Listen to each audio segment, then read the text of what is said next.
আসসালামু আলাইকুম ফ্রেন্ডস, এই যে একমাত্র দেখতে পাচ্ছেন এই ইমরান ফল কাটতেছে। আমি তো ভিডিও করতেছি কারণ আমার ছাদটা একটু ভাঙা, আর এই যে ফলটা টকটক করলো, এটাতে মানে ঘুঘু হয়েছে, লাল টকটকা ঘুঘু। লাল টকটকা ঘুঘুওয়ালা ফলগুলো না যদি সম্ভব বড় হয়ে থাকে, তাহলে ঘুঘুগুনা বেশি করে ফললে একটা করে বস্তা করা হয়। ইস, কি টেহা জানেন না তো, একটা বস্তা করলে 3 রিঙ্গিত। 3 রিঙ্গিত হইতেছে বাংলার কচুকুনা টেহা আসতাম সা। এই যে এই ফলটার ভিতরে যে কতরি বেশি হয় সেটা তো আমরাই জানি, কাটলে ভালো যখন বোঝা যায়।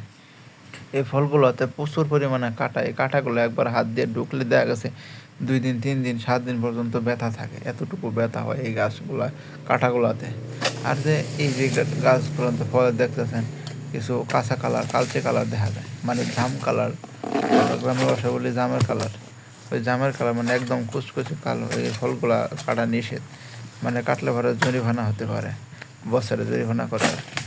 তো আমরা এখনও দিই নাই সম্ভবত, আমার জানা মতে দিই নাই। তবে এই পাকা ফলগুলো আমরা বেশিরভাগ আমরা কাটি, আর যদি একটা বলে কাটে থাকি তাহলে মান্ডু আমাদের বলে দেয়। আর আমার সাবিতের মাথা ভাঙাতে আমি তো কোনো কাজ করতে পারতেছি না, সেই জন্য ইমরানকে এটা একটু সাহায্য করতেছি। Help help.